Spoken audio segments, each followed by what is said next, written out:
Your family's dead. Blow my partner's goddamn head off! Came to party, baby.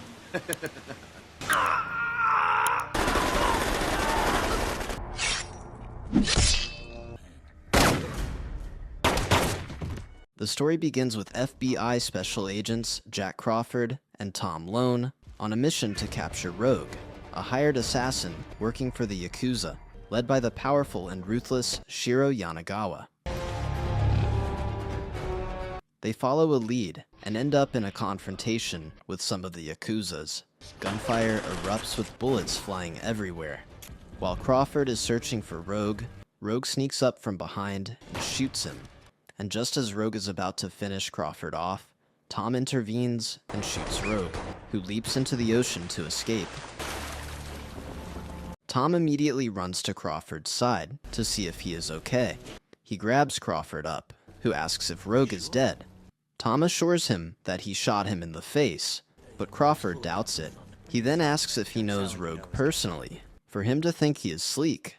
Crawford dismisses this, saying he just hears rumors of him being the best in his job. It's a bullshit story, John. You know that, all right? And hands him a bullet of titanium shells, stating it's Rogue's signature. Tom examines it and asks whether Rogue is working for the Yakuzas, but Crawford admits he is unsure. The next morning, Tom receives a call from Crawford while having a quiet time with his wife and daughter. Crawford asks about the update on the case, but Tom tells him to just focus on his recovery. He mentions the case is still being investigated, and the body of Rogue has not yet been found, probably now fish food. Meanwhile, Rogue has tracked down Tom Street. He breaks into Tom's house, captures his wife and daughter, and forces him to watch as he murders them before setting the house on fire, leaving the 3 bodies inside. Shortly after, Crawford arrives at Tom's house and sees the destruction. A cop briefs him on the situation as he walks into the remains of the house to ascertain the damage. He notices Rogue's signature bullet on the floor and realizes that Rogue is still very much active and extremely dangerous. 3 years after Tom and his family's tragedy, Rogue, now more bold and violent than ever, pays a courtesy visit to some of the Yakuzas in a nightclub. On his way to the VIP section, he meets one of the men having the time of his life with a chick and shoots him right in the head, leaving the chick in shock. The sound of the gunshot alerts the rest of the men who were having fun initially. One of them releases their guard dog to go check out what the sound was, but the dog only returns with a bomb strapped to its neck.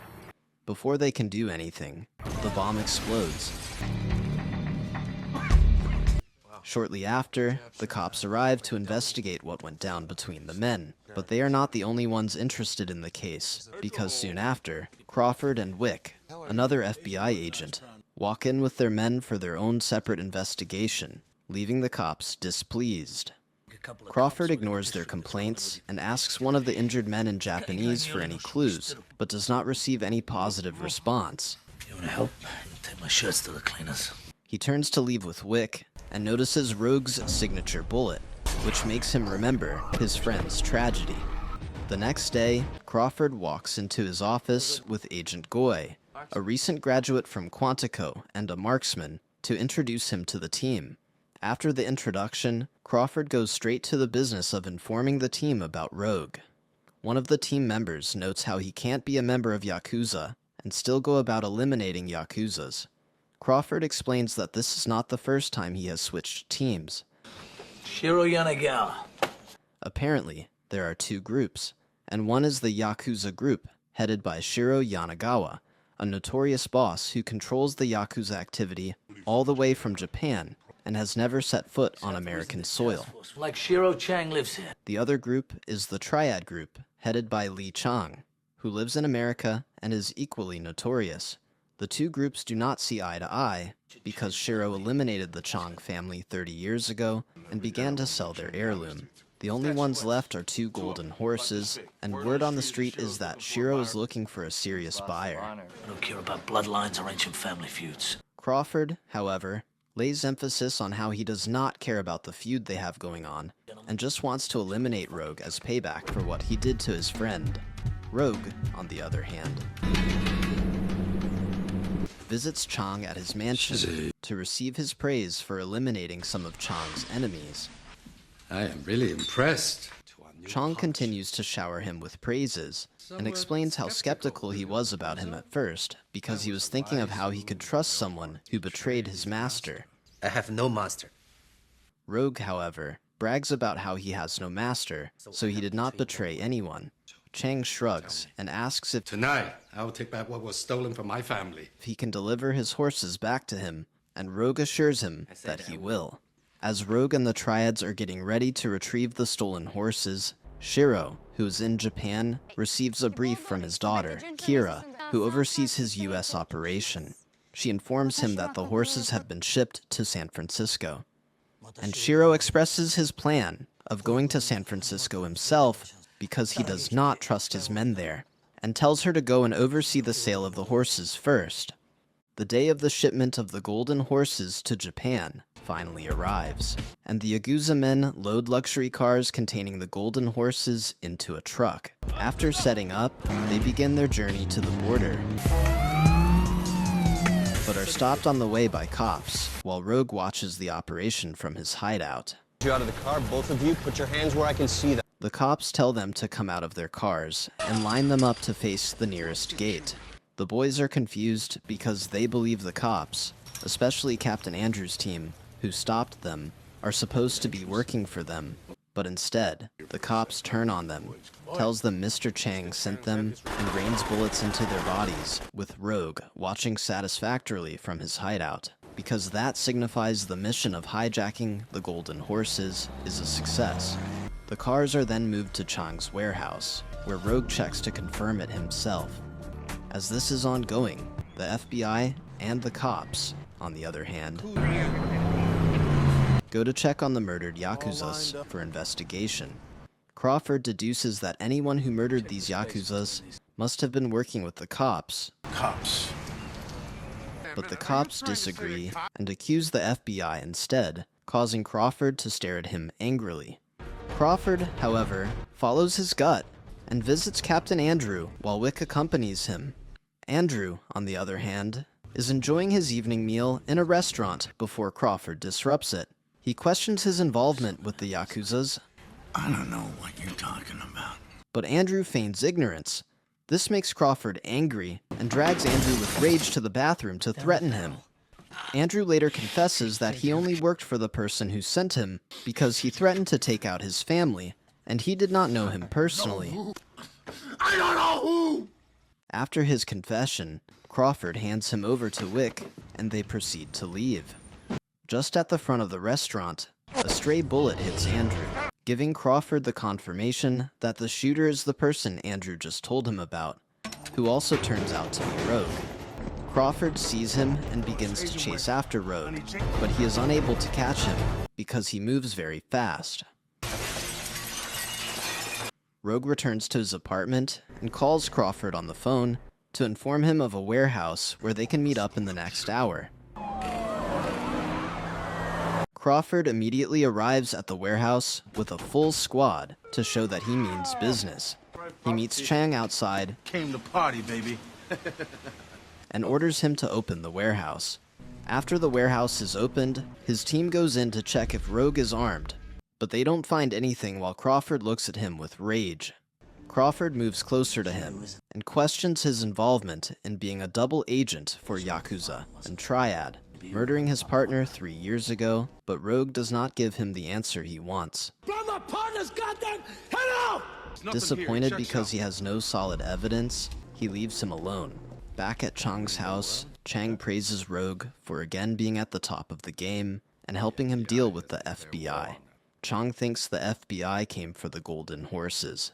He did not know they had other plans, and Rogue kept him in the dark. Chang offers that Rogue can stay at his house for the time being, because he still has some work for him, and Rogue agrees. But the stay may turn sour because shortly after, Anna, Chang's daughter, Did I scare you? catches Chang playing with his gun. Anna asks Rogue about the gun, but instead, Rogue turns it into a trick, leaving Anna amazed and wanting more. Just in time, Chong's wife arrives and tells Anna to go play elsewhere. Bye. After Anna leaves, she tells Rogue to stick to the business he has in the house and leave her and her daughter out of it. That night, Rogue goes out to look for some Triads trouble at their hideout by luring them with a motorcycle race. He lures them right into the Yakuza's den, and a fight breaks out between the two groups since they are arch enemies, while Rogue watches satisfactorily from afar. He soon gets bored and goes for Joey Tai, the head of the Triads, putting a sword in his body. The next morning, Crawford and his team arrive at the fighting den to investigate the body. They link the sword to the Yakuzas, making them think it is the usual Triads versus Yakuza's clash. Crawford tells his team, however, to get ready for war, and they return to the office to plan their operation to get the two groups, with the hope of also eliminating Rogue as a bonus. While this is going on, We strike now, we risk everything. Chong also receives news of the clash at his house from Wu, his second in command, and tells him not to retaliate so as not to attract the authorities. Wu argues with him because he feels it is unfair, while Rogue listens on from a corner. Wu leaves defeated because Chong refuses his offer, and Rogue comes out of his hiding to meet Chong. Chong tells him to assure him that his family will be safe because it is about to get bloody with the Yakuzas, and Rogue assures him he has nothing to worry about. On the other hand, Crawford and his team begin the commencement of their operation by staking out the building opposite Sayu's tea house, which happens to be a popular place in the Yakuza district.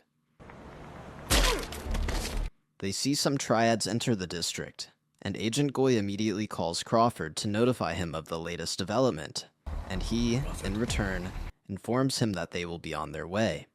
Wu leads his boys into the tea house, which means he defied Chang's order of not retaliating, and they enter the tea house and begin to eliminate everybody they can find inside. Just in time, Crawford arrives with the rest of the squad, and they enter the tea house, ordering everybody still alive to surrender. They begin to grab the suspects, Situation secure. All units stand down and cease fire. but are disrupted by gunshots from their former stakeout, and they discover it is Rogue. They try to get him by shooting back, but this only makes matters worse, because the distraction causes the suspects to start fighting the squad back. The squad also springs into action, taking out the remaining suspects, forgetting about Rogue. However, Crawford does not forget Rogue.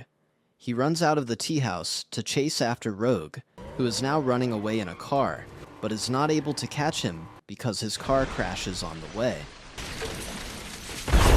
Rogue sees this from his mirror and smiles, driving off, leaving Crawford disappointed. The next morning, Rogue calls Chang to tell him that Wu defied his order and went after the Yakuzas at their tea house the night before. This makes Chang angry, while Rogue smiles because he's happy with the way things are going. You've done well. Rogue then goes to report to Kira, who praises him for doing a good job and informs him that Shiro wants him to get the head of Chang's wife and daughter. Rogue feels skeptical about this, but agrees to take some Yakuzas to help him with the operation. Rogue returns to Chang's house and continues his guise of working for him while the Yakuzas stake out in the compound, waiting for Rogue's call to strike. In the meantime, Wu meets Chang in his office, threatens him with a gun, My brother is dead. and even shoots him in the shoulder, but Rogue arrives just in time to intervene, and this helps Chang to eliminate him. Chang is still about to thank him, but he does not let him finish as he shoots him. He then proceeds to meet his wife and daughter, pretends to shoot them, goes out to meet the Yakuzas, and informs them that he is done with the job. But the Yakuzas insist on seeing their body. This leaves Rogue no choice, as he eliminates all of the Yakuzas and helps Chang's family escape. Crawford returns to the office and receives intel from Goy. Thanks to the secret camera they placed in Chang's house, they can see that Rogue is playing both sides against each other. While this is going on, Shiro arrives in the US for the first time and meets with Kira at their hideout. Kira briefs him about how Rogue is bringing the gold horses over himself. The welcome is soon cut short by Crawford and his team with their arrival at their hideout.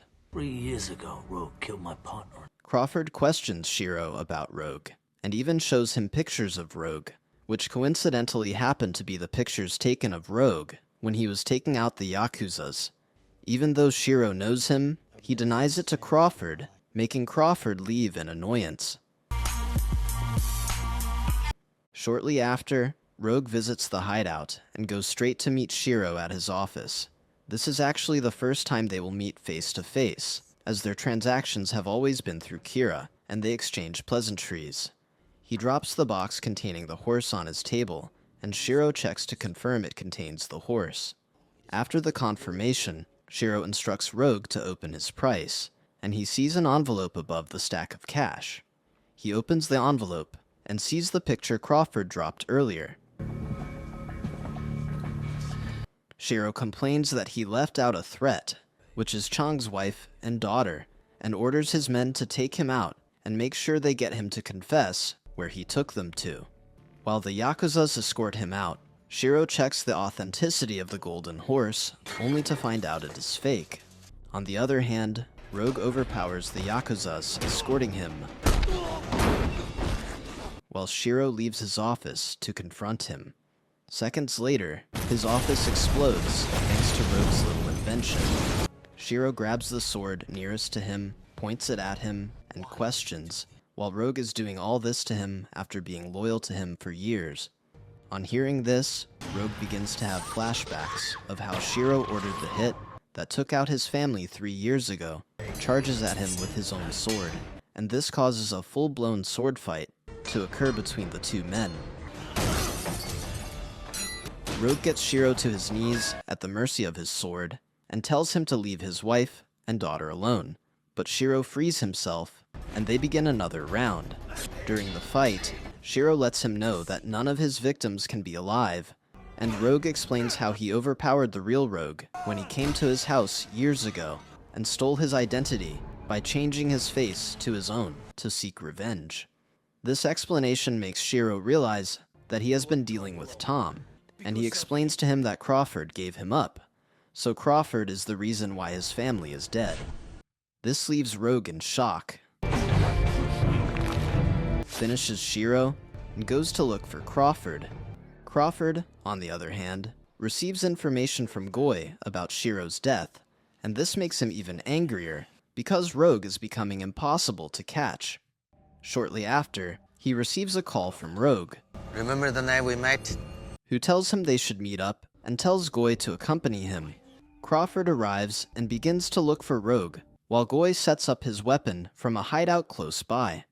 Rogue, however, has other plans for Crawford, and double-crosses him, causing a fight to break out between them. He asks why Crawford gave him and his family up, and that is when Crawford realizes it has been Tom all along. Crawford explains that he was not aware they would send Rogue because he thought Rogue was dead, and he only did it because they said they just wanted to teach him a lesson for shooting Rogue. He asks for his forgiveness, but he refuses. Rogue stands to shoot him, causing Goy to sight him from his hideout, but Rogue blocks him, telling him to stop. While oblivious, Rogue shoots Tom and escapes, leaving Goy dumbfounded. The end. Thank you for sticking to the end of my video. Please do me the biggest favor by leaving a like, comment, and subscribe, and I hope to see you in the next video.